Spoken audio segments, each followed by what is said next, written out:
Everybody. Listen, we are in Crucial Conversations, Chapter 3. We're going to be covering Chapter 3 and Chapter 4. So, Amber Rose Burris says, speak when you are angry and you will make the best speech you will ever regret. Yeah, we don't need to go there. So, Chapter 3 is called Start with the Heart, How to Stay Focused on What You Really Want. So the authors, which are Patterson, Greene, McMillan, and Switzler, says that people can change. In fact, we've trained these skills to millions around the world and have seen dramatic improvements in results in relationships. So we're going to get some tools and tips on how to get this thing together, right? So he says when you must first start work on me first and us second. And that's why I am on this book journey and this leadership journey, because I want to work on me. And us's can benefit together. So I'm sharing it with us. I'm still a part of me because I'm talking back to myself as I talk to you all. So they say, so the first step to achieve the results we really want is to fix the problem of believing that others are the source of all that ails us. It's our dogmatic conviction that if we could fix those losers, all would go better. That keeps us from taking action that could lead to a dialogue and process, which is why it is no surprise that those who are best at dialogue tend to turn this logic around. They believe the best way to work on us is to start with me. You know what I'm saying? How you gonna be out here? What was that? I can remember one of the first statements about working on me was pointing the finger. I was told that when you point the finger, you got 3 fingers pointing back at you. So no matter how you point at your other folks, unless you do this, but even when you do this, your thumb somehow seems to not point unless you do this right here. But that don't mean nothing. Okay. So, Don't Look at Me, which is a subtitle, says people who are best at dialogue understand the simple fact and turn it into the principle. Work on me first, us second. They realize not only that they are likely to benefit from improving their own approach, but also that they're the only person they can work on anyways. So as much as others may need to change or may want to change, the only person we can continuously aspire, probe, shape with any degree of success is the person in the mirror. The man in the mirror. What Mike said? He's asking you to change your ways, okay? Skilled people start with the heart. First, we must steer our eyes smart when it comes to knowing what they want. Despite constant invitations and slips away from their goals, they stick with them. Secondly, skilled people don't make fool's choices, okay? Remember I told you that there's another book. I'm trying to remember. It's going to come to me because in this book it calls it Fool's Choices, but it's another word. It's like, it was something. I'm going to tell y'all. I'll probably tell y'all another because I got to write it down. So when I talk with my group team on Sunday, I'll let you all know the next time I meet because I'm going to write that down. But it's not Fool's Choice. It's another word and it's even worse. But we're going to be using the term Fool's Choice.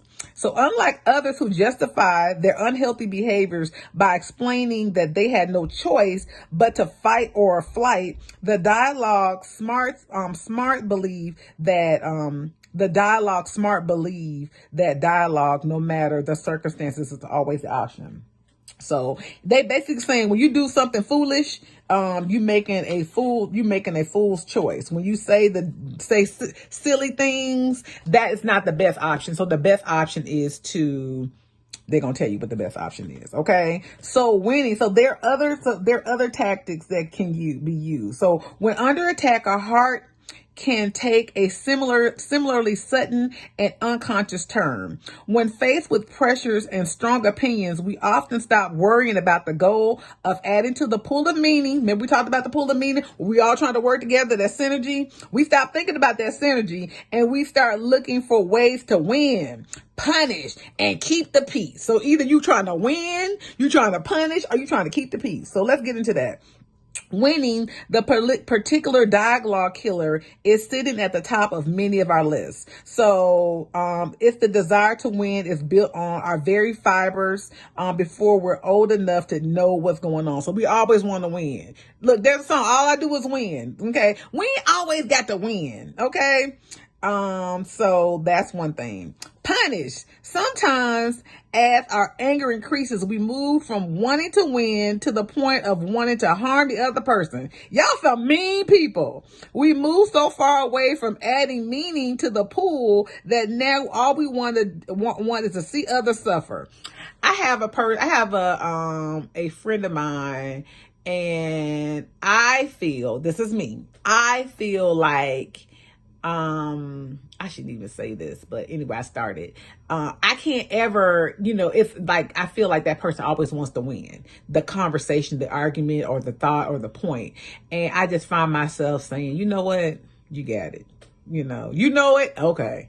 I can't introduce any new things to the conversation, which is always frustrating for me. So I just, I've just learned to, keep the peace, because, the friendship, the relationship is very important to me, but no one wants to feel that way. Right. So keeping the peace is the other one. Of course we don't, and maybe somebody feel that way with me. I don't know, but I'm just saying what I feel. Okay. Keeping the peace. Of course we don't always fix mistakes aggressively, discredit others, or heartlessly try to make them suffer. Okay. We just want to keep, so that's what I want to do. I don't want to discredit you aggressively. I don't want to half-heartedly try to make you suffer, but I don't like what's going on. They said we're so uncomfortable with the immediate conflict that we accept we're so uncomfortable with the immediate conflict that we accept the certainty of the bad results to avoid possible uncomfortable conversations. So I'm quite sure a lot of you all are like that. And it's so funny because that is really not my first nature, but I can say that that's a nature that I've adopted, which isn't a good one. So we got to figure out that's not the way to go. Okay. So they say, are you starting to change your goal to save face? Often embarrassment, win, be right, or punish others. So there's a trick to that. Our motive usually changes without any conscious thought of our part. Our adrenaline does our own thinking for us. Our motives flow with the chemical tide. So we get caught up in our emotions. Okay. So that's what we're saying. And it said, here are some of the great things that we want. What we need to know. What do I really want for myself? So this is what they're saying that you need to do when you're in a dialogue, a heated dialogue. What do I really want for myself? What do I really want for the other? And what do I really want for the relationship? Okay, so when I talk to this person, I'm feeling frustrated. Okay, what do I want for myself? What do I want to say? Okay, what do I want for the other? What do I want this person to, what do I want for the other? What do I want for them? What can make our relationship together good? And what do I want for the relationship? So I missed that then. So what do I want for the other? So I have to think about that. What do I want for the other person? I want peace for the other person. I want them to be heard too. I know they want to be heard. So I want what they want, whatever they want to be heard. And what I want for the relationship, I want the peace. Okay. So we have to find ways to get these results. Find your bearings. She said they say there are two good reasons for asking these questions. First, to answer what we really want to help us to locate our own North Star. Okay. People who are trying to pick fights that's the wrong path that they're on. They're on thousands of years of genetic hardwiring that brings our emotions to a quick boil. And the third problem, the reason why they do it, is our deep ingrained habit of trying to win. Our North Star returns to us and our own original purpose. So it's all about us. All we want to do is win, win, win. I didn't highlight this, so I need to definitely highlight this. Y'all, here I go. Get this book. Okay? You got to get this book. Because it is so much. Okay, so the Fool's Choice. I'm going to just give you a little bit about that Fool's Choice. Okay? But before I do that, I want to say this. So you need to take charge of your body. We introduced the complex abstract questions in the mind. So we've got to figure out how our brain recognizes these issues and how to deal with it. How to deal with those social, a lot of people, they were saying in the book, a lot of times we got to figure out what our stomach is saying, because sometimes we may feel anxiety in our stomach or in our chest. Our chest may get tight. Our body gets tight. You see little kids when they get angry, they like this. So you've got to kind of figure out what's going on with your body. So the second is the Fool's Choice. Maybe I won't get into chapter 4, because this is a lot in here and I didn't realize it's so much, but I'm just going to keep this on chapter 3. So when our brain isn't functioning well, we simply choose between attack and hiding. Okay, so either we're attacking or hiding, and the fact that we think it makes us look good.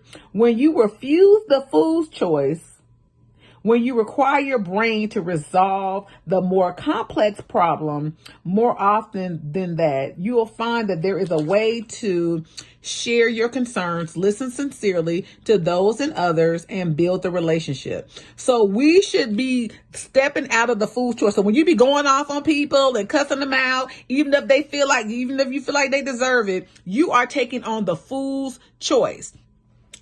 When you feel like they needed to be slapped, so I just had to slap her. I'm sorry. I didn't want to slap you, but you needed to be slapped. That's a Fool's Choice. So we need to not take on the Fool's Choice. The best at dialogue refuses the Fool's Choice by setting up new choices. So we need to clarify what we really want. We need to clarify what the other person really wants. Okay. Think of what you're afraid will happen if you back away from your current strategy of trying to win and stay safe. What bad thing will happen if you stop pushing so hard? All right. So stop pushing your point across. And I know for me, that's something that I need to work on, because I'm like, but you ain't getting what I'm saying. That ain't what I'm trying to say. And so if you're going back and forth with them, then, either you're going to hide, you're going to fight, you're going to make a Fool's Choice. So you need to clarify what you really need to just back away. You don't need to hide, because I do that. That's been my go-to lately over the last years. I just be like, you know what, I'm done. So either I'm walking away, I'm getting off the phone, I'm done. When I'm done, I'm done. And that's not a great way to handle the situation. So you've got to find the best way. So the third thing is, present your brain with a more complex problem. Okay, so combine the two into a question that forces you to search for more creative and productive options that silence the violence. Okay, that results in you not slapping somebody and taking on a Fool's Choice, because you know a Fool's Choice is the negative consequence. You're gonna get you a negative result. So I wish I could think of what I should have wrote that down, because I like to say the other one because it sounds so good off of my tongue. It's something stupid though. It's like a stupid choice or something like that. But we need to not make those Fool's Choices. So I'm going to end here, and the next discussion will be chapter 4. So everybody, thank you for listening.